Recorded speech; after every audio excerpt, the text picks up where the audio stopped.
তা আমরা তো চাচ্ছি লিস্টিং আসুক, শেয়ার বাজারটা একটু ব্রড বেসড হোক, একটা গভীরতা পাক। এটা 15 বছর মানুষ দেখেছে, কিন্তু হৃদয় রক্তক্ষরণ হয়েছে, কথা বলতে পারে নাই। ইলেকটেড গভর্নমেন্ট একটা সুবিধা আছে, তাদের পিছনে জনগণ থাকে, কারণ তারা তো ভোট দিয়েছে। ইকোনমিতে যে যে সমস্যার সৃষ্টি হয়ে গেছে অলরেডি, সেটা থেকে উদ্ধার পাওয়া বড় কঠিন একটা বিষয়।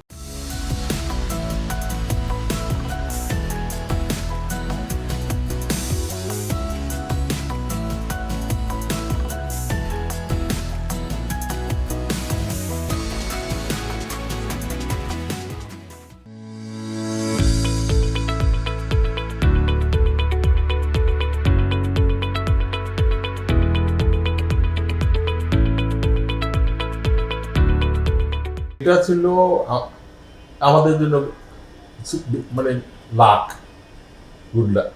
Good luck for us. একটা সুন্দর পিসফুল ট্রানজিশন হয়েছে। অনেকে তো ইলেকশন নিয়ে বলতেছিল ইলেকশন মধ্যে কিছু হবে না। তো আলহামদুলিল্লাহ একটা ভালো ইলেকশন হয়েছে। জনগণ, তোমরা দেখতেছো ভোটার্স যারা, তারা স্বতঃস্ফূর্তভাবে পার্টিসিপেট করেছে। বয়স্ক লোকেরা গেছে, ইয়াং ছেলেগুলো গেছে, সবাই ভোট দিতে গেছে। এবং বর্তমান সিচুয়েশনে ধরো এর থেকে বেহেতের মানে অপেক্ষাকৃত ভালো কিছু তো আমি খুব কিছু দেখি না ইলেকশন ছাড়া। যেহেতু সবাই আমরা ইলেকশন চাচ্ছিলাম, এবং প্রফেসর ইউনূসও ওই মানে একটা ম্যান্ডেট থাকলে ভালো হয়, এটা বাইরে থেকেও বলতেছে, ভিতর থেকেও বলতেছে।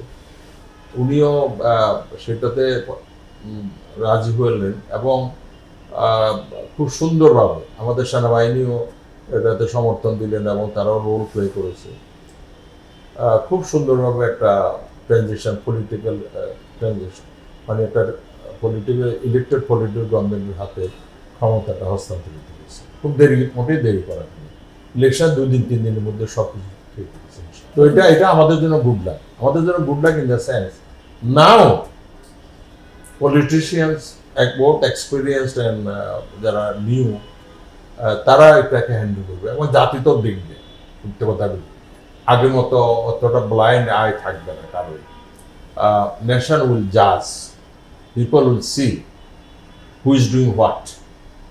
তো এটা ভালো কথা, যেটা 15 বছর মানুষ দেখেছে, কিন্তু হৃদয় রক্তক্ষরণ হয়েছে, কথা বলতে পারে নাই। ভয় ভীতির একটা কালচার সৃষ্টি করা হয়েছে।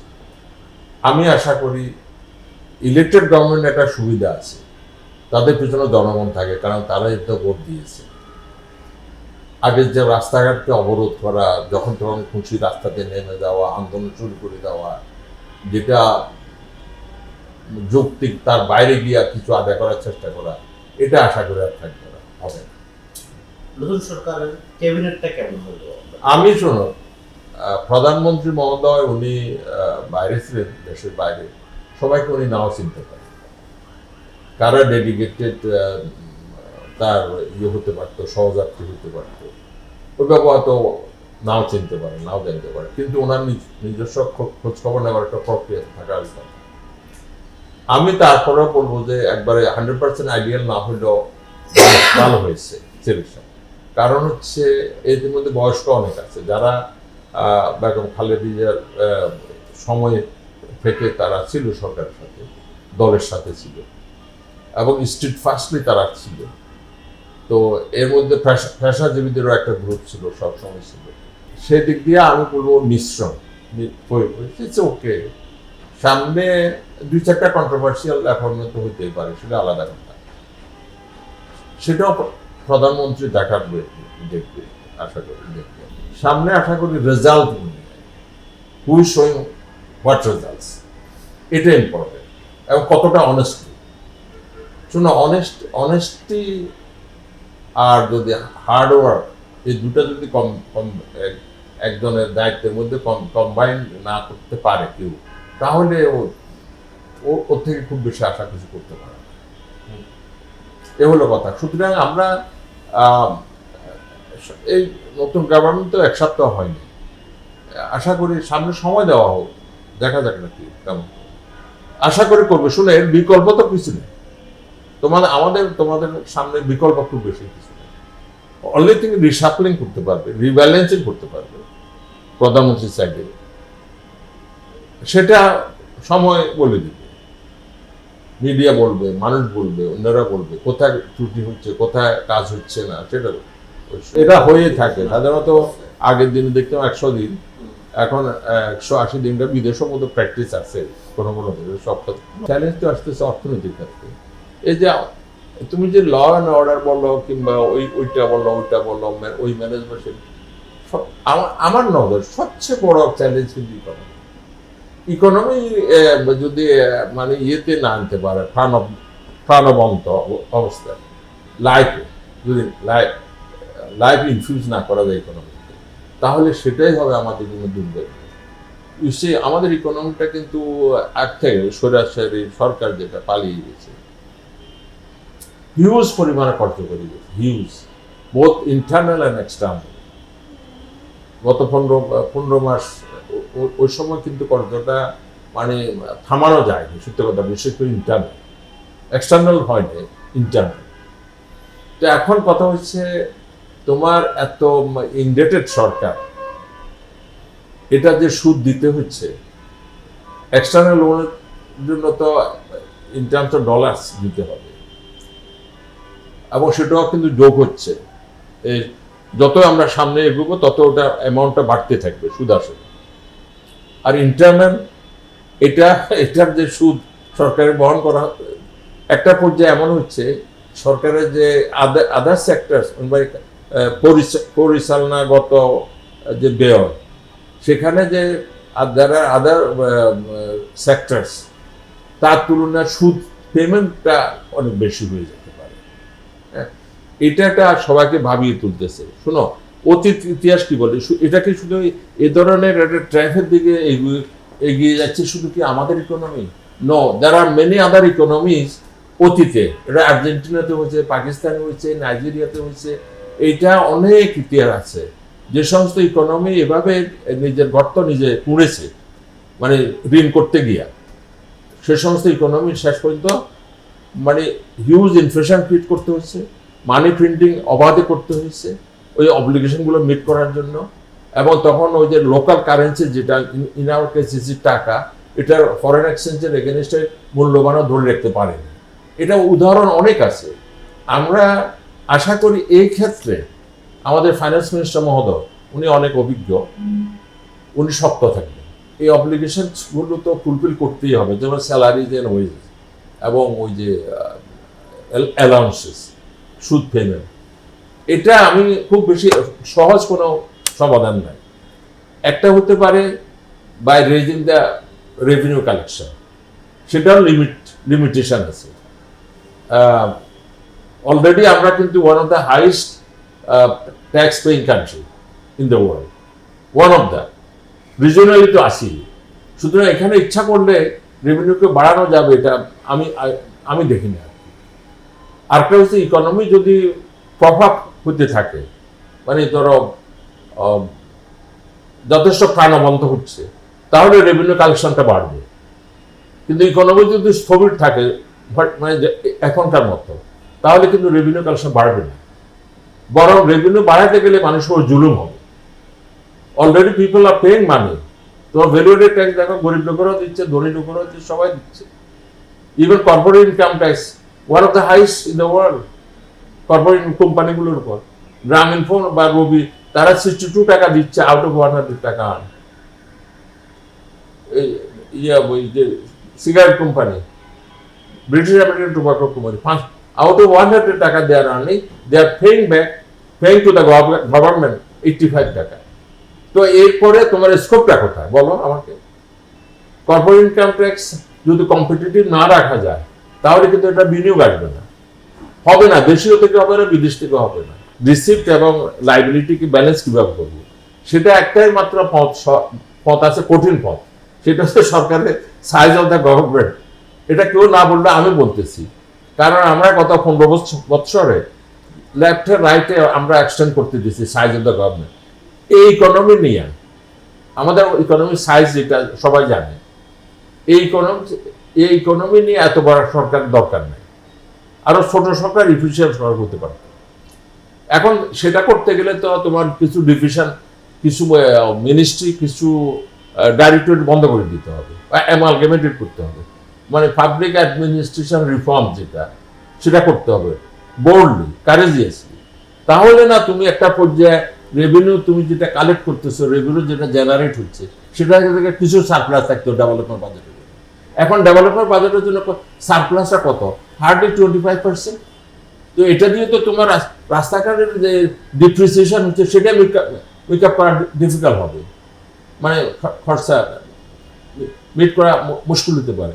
সেই জন্য বলতেছি যে ডেভেলপমেন্ট বাজেটের জন্য যদি এনাফ সারপ্লাস বা রিকোয়ার্ড সারপ্লাস যদি জেনারেট করতে হয়, তাহলে রেভিনিউ বাজেট যেটা আমাদের বা মানে সরকারের পরিচালন দেওয়া যেটা বলি আর কি, সেটাকে অবশ্য ছোট করতে হবে। এবং সেটা ছোট করতে গেলে বেটার অপশন হচ্ছে সরকারের সাইজটা ছোট করা, তাহলে হবে।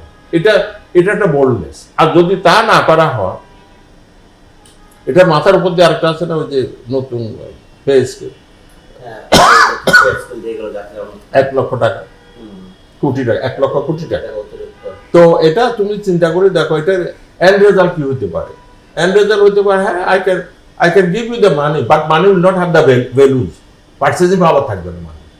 ওই রাস্তা তুমি দেখবে তখন ওই যে ইনফ্লেশন, কারণ এটা প্রিন্টিং দ্য মানি বা borrowing from the central bank, it's all the same.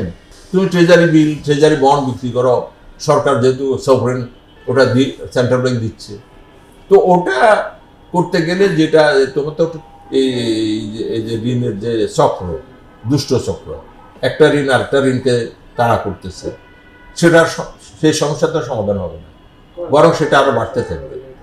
এটা আমাদেরকে চিন্তা করে দেখতে হবে যে আমরা how to proceed with stake হোল্ডার্সদের সঙ্গে কথা বলতে হবে। ওই যে বিজনেস কমিউনিটি যারা আছে, ব্যবসায়ী, তাদেরকে কনফিডেন্সে নিতে হবে, তাদের কথাও শুনতে হবে। আমাদের পোর্ট ইফিসিয়েন্ট তো হতেই হবে, including sea port and airports.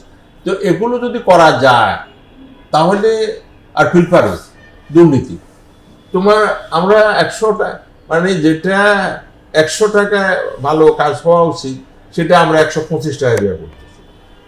এর মূল কারণ হচ্ছে দুর্নীতি, আর ওই যে কি বলবো, আর এক্সটর্শন, ওই মানে এক্সট্রা টাকা ব্যয় করতেছে ঘাটে ঘাটে, এইখানে দিতে হবে, ওইখানে দিতে হবে ইত্যাদি। তো এতে কাজেরও কাজ দুর্বল হয় এবং আমরা খরচ বেশি করতেছি। তো আমি এই জন্য বলতেছি যে ধরে নিলাম মেগা প্রজেক্ট নাইবা হলো, কিন্তু বর্তমান যেগুলো আছে সেগুলোকে তো তোমাকে করতে হবে, ওই যে ডিপ্রিসিয়েশনকে চার্জ, সেটা তো যোগান দিতে হবে। মানে সেটা যদি ডিপ্লেট হবে ওভার দ্য ইয়ার্স, তো সেটাকে ঠিক রাখার জন্য তো কিছু অনেক টাকা জোগান দিতে হবে। তো সেই টাকা, সেই অর্থ প্রবাহ আমাদেরকে দেখতে হবে। আমরা মানি প্রিন্টিং করে যদি আমি ফাইন্যান্সিং করতে যাই, দিস ইজ ডেঞ্জারাস। আচ্ছা, সেটার সাথে এই ওভারঅল ইকোনমির সাথে কিন্তু যুক্ত হচ্ছে আমাদের ক্যাপিটাল মার্কেট। এই যে কত দেখো 1.5 বছরে একটা আইপিও আসে না। এর কারণটা হচ্ছে যে যারা আসতে চাইছে তারা ইচ্ছুক না, তো সেটা কোনোটা হয়ে ওঠে না। But those companies were identified, which are the companies to come to the listing, সেটা আইডেন্টিফাই করা হয়েছে, অনেক মিটিং করা হয়েছে। কিন্তু আমি যেটা লক্ষ্য করলাম, সেটা হচ্ছে সরকারও বুঝবে মাল্টিনেশনাল কোম্পানিগুলো খুব রিল্যাক্টেন্ট, মানে তারা নানাবিধ একটা ইস্যু খুঁজে বাইর করে, ফর নট টু কাম। তো পাবলিক ইন্টারেস্টের উপর কোনো ইন্টারেস্ট নাই। এখানে বেশ কিছু মাল্টিনেশনাল কোম্পানি আছে, বেশ কয়েকটা আছে, লিস্টেড আছে, কিন্তু অন্যগুলো নাই। আমরা যেগুলো নাই সেগুলোর কথা, ইভেন তোমার ব্রাঞ্চ ব্যাংকিং করতেছে বিদেশি ব্যাংক, অনেক টাকা ইনকাম করতেছে, তারা রিপ্যাট্রিয়েট করতেছে, তারা করুক, আমাদের কোনো আপত্তি নেই। কিন্তু অনলি 5% or 10% ইকুইটি অফলোড করবে, সেটা তারা করতে নারাজ। মানে তাদেরকে হয়তো শক্তভাবে বলা বা লজিক্যাল রেশনাল হইতে কেউ বলে নাই আগে, এ সরকারকে বলতে হবে। শেয়ারবাজার যদি আপনি যদি ভালো মানে ব্রড বেস পার্টিসিপেট করতে চান, নতুন লিস্টিংস এখন উপায় নেই, ভালো কোম্পানি লিস্টিংস এখন যে কয়েকটা আছে কোম্পানি, এইটা খুব কম সংখ্যক। মানে ওভার দ্য ইয়ার শেয়ার বাজার কিন্তু সংকুচিত হচ্ছে। আমি কেন সংকুচিত হচ্ছে দেখো, ব্যাংকিং কোম্পানি দেখো, অর্ধেক ব্যাংক চলতেছে, চলে না। বিমা কোম্পানি সে একই হয়, মিউচুয়াল ফান্ড সে একই অবস্থা, পাওয়ার সেক্টর সে একই অবস্থা। তাহলে মানে আমরা একটা পার্টিসিপেটিভ ব্রড বেসড যেটা ডেপথ আছে, গভীরতা আছে, সে ধরনের স্টক মার্কেট কোথায় পাবো? সেই জন্য এই যে এগুলো এই শূন্যতা, সেটার জন্য কিছুটা হলেও ধরো সুকুক কিংবা ওই যে বন্ড, এই সমস্ত আইডিয়াগুলো সরকারের আছে, আমি মনে করি থাকবে, এবং আমরা তো আছি বলার জন্য। তাহলে হতোটা কি, শেয়ার বাজার স্ট্রেংথেন হয়তো, জনগণ একটা তাদের সেভিংসকে ইনভেস্টমেন্টে রূপান্তর করতে পারতো সহজেই, এবং পোস্টাল সেভিংস কিংবা সরকারের সঞ্চয়পত্রের উপর নির্ভর করতে হতো না। তাদেরকে এই ইকুইটি মার্কেটে ইনভলভ করা যেত। তারা তো মানে তারা এসেছে, তারা চলে গেছে, তারা বারবার এসেছে, তারা চলে গেছে। কারণ এমন এমন সব কোম্পানি এসেছে গত 10 বছরে, আমি বলবো এর মধ্যে 2-1টা ছাড়া বাকি সব হয়েছে জাঙ্ক স্টক, মানে কি বলবো, টিস্যু পেপার। ওগুলো আসার মতো কোনো যোগ্যতা ছিল না তাদের, নিয়ে আসা হচ্ছে, কেউ দেখেও নাই বিফোর এটাকে অনুমোদন দেওয়ার আগে, কেউ দেখেও নাই যে এই কোম্পানি মেশিনপত্র ঠিক আছে কিনা, ম্যানেজমেন্ট ঠিক আছে কিনা, বিল্ডিং ঠিক আছে কিনা, কেউ দেখেন, শুধু অন পেপার উপর নির্ভর করে দিয়ে দিস পারমিশন, এমন ঘটনা আছে অনেক। তো এই যে এগুলা থেকে আমরা ওই ধরনের আইপিও চাই, মানুষ চায় না। ইনভেস্টার যেটা চায় সেটা হচ্ছে কোয়ালিটি আইপিও, বছরে 2টা আসো ড্যাম এপিও। তো আমি আশা করি যে তোমার ইকোনমিতে যে সমস্যার সৃষ্টি হয়ে গেছে অলরেডি, সেটা থেকে উদ্ধার পাওয়া বড় কঠিন একটা বিষয়, বড় কঠিন। কারণ আমরা চাচ্ছি নন ইনফ্লেশনারি ইকোনমিক গ্রোথ, নন ইনফ্লেশনারি। সেটা যদি সরকার যদি মানে বরোইং করতে থাকে, ঋণ করতে থাকে, তো সেটা তো নন ইনফ্লেশনারি ইকোনমি হবে না। এটা ফাইন্যান্সিং করতে হবে, সরকার ফাইন্যান্স করতেছে সুদ দেওয়ার জন্য, বড় করতেছে বেতন ভাতা, অ্যালাউন্সেস অ্যান্ড আদার বড় করতেছে। In many sectors, I will say in all the sectors in the economy, সব সেক্টরে কিন্তু বেশি, ওই প্রয়োজনের তুলনায় লোকবল বেশি, আন্ডার এমপ্লয়েড আর কি তারা ছিল, মানে ক্যাপাসিটি ইউজ করতো না। এখনো দেখো তুমি সেক্টরে ওই ঘুরি দেখো ক্যাপাসিটি তাদের ফুল ক্যাপাসিটি অনুযায়ী কাজ করা হয় কিনা। কিন্তু একটা মার্কেট ইকোনমির এটাই রিকোয়ারমেন্ট। আজকে যে ইউরোপিয়ান ইকোনমি, যুক্তরাষ্ট্র, কানাডিয়ান ইকোনমি এত উপরে গেছে, তারা ফুল ক্যাপাসিটি অনুযায়ী তাদের দিচ্ছে, হ্যাঁ, এবং তারা ওই জন্য রিমুনারেশনও পাচ্ছে। তো বাংলাদেশের ক্ষেত্রে আমি দেখি যে পুরো public sector inefficient, private sector তো কিছুটা অনেকটাই ইফিশিয়েন্ট আছে, হয়তো 80%, নট 100%, কিন্তু পাবলিক সেক্টরের ক্ষেত্রে 50% ক্যাপাসিটিতে কাজ হচ্ছে, ইনএফিশিয়েন্ট। যে কয়েকটা শিল্প ছিল এগুলো দেখো এখন থেকে 30-40 বছর আগে অনেক ভালো পজিশনে ছিল, তো এখন নাই কেন? ওই যে সরকারের পক্ষে বিজনেস ম্যানেজমেন্ট করা এটা সম্ভব না, ঠিক না, হ্যাঁ, এটা ঠিক না। সরকার যখন ব্যবসা চালাতে গেছে সরকার ফেল করছে, হ্যাঁ, মনোপলি যেখানে আছে সেখানে হয়তো সফল হতে পারে। মনোপলি তো ওইভাবে কম্পিটিটিভ সিস্টেম ছাড়া তুমি একটা সফলতা ব্যর্থতা এটা বোঝা যায় না। সুতরাং যেখানে সরকার ব্যবসা চালাতে গিয়েছে সেখানে সরকার ব্যর্থ হয়েছে। তুমি ইন্ডাস্ট্রিগুলো দেখো না, আমি নাম ধরেই বলতে পারি, ওসমানিয়া গ্লাস শিট এখন থেকে 40 বছর আগের কথা চিন্তা করো, ইট ওয়াজ সো মানে প্রাইসি অ্যান্ড ভ্যালুয়েবল স্টক ছিল। ইস্টার্ন কেবলস চিন্তা করো, ওটাও তো ডাইরেক্ট লিস্টিং এসেছে, এগুলো ডাইরেক্ট লিস্টিং এসেছে, এগুলো আইপিওর মাধ্যমে আসে। তো তখনকার সরকার যদি পারে, তো এই সরকার কেন পারবে না ডাইরেক্ট লিস্টিং বিক্রি করতে? তাতে সরকার টাকা পেয়ে যায় ট্যাক্স সাথে, হ্যাঁ।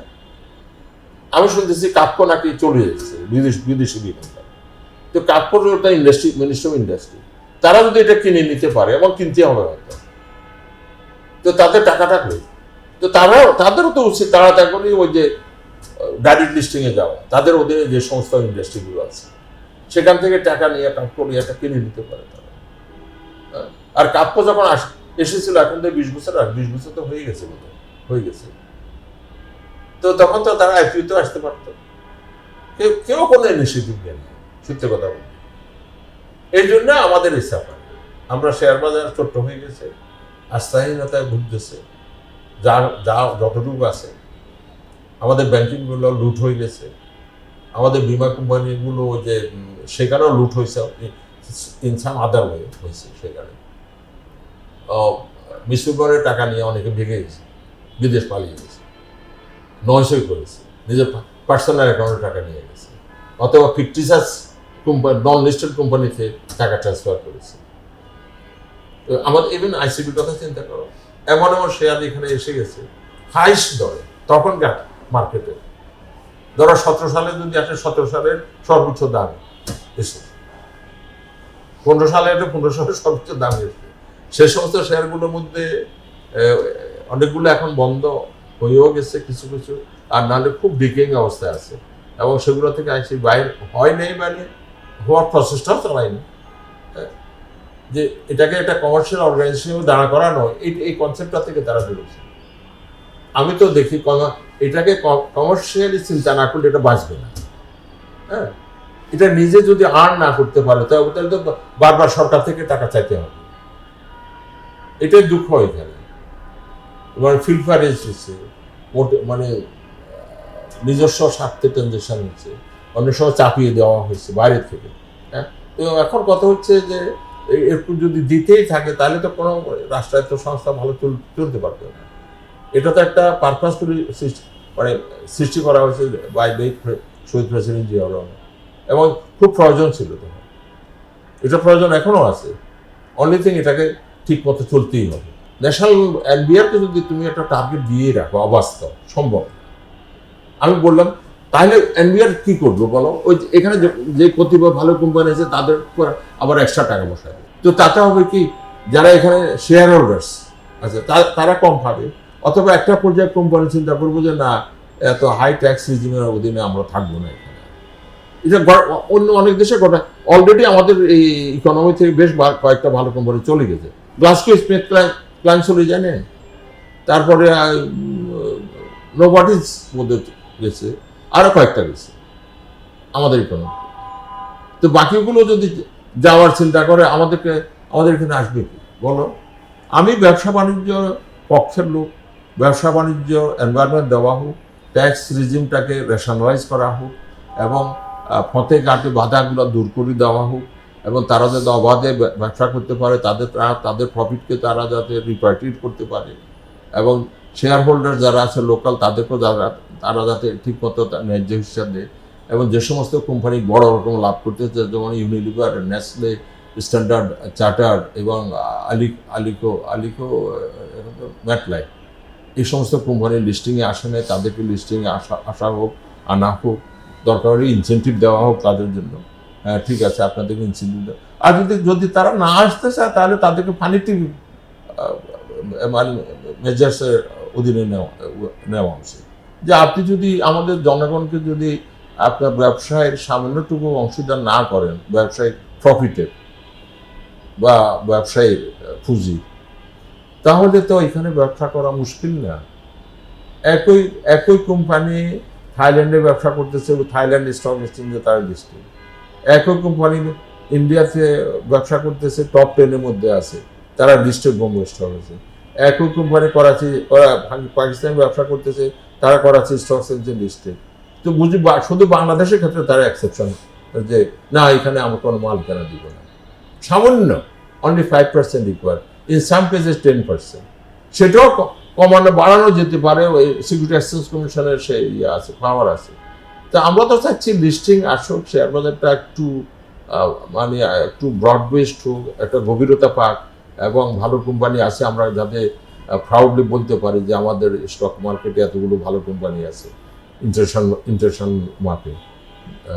তো তাহলে না আমরা ইনশাল্লাহ আগাম। তো আমি আশাবাদী এই জন্য, একটা ইলেকটেড গভর্নমেন্ট এসেছে, তারা একটু বুঝতে সময় নিবে, এবং তারা সেট হতেও একটু সময় নিবে, বাট অ্যাট দ্য এন্ড আমি মনে করি they will produce the results. আর আমি আবার বলবো, অনেস্টি অ্যান্ড হার্ড ওয়ার্কের কোনো বিকল্প নেই।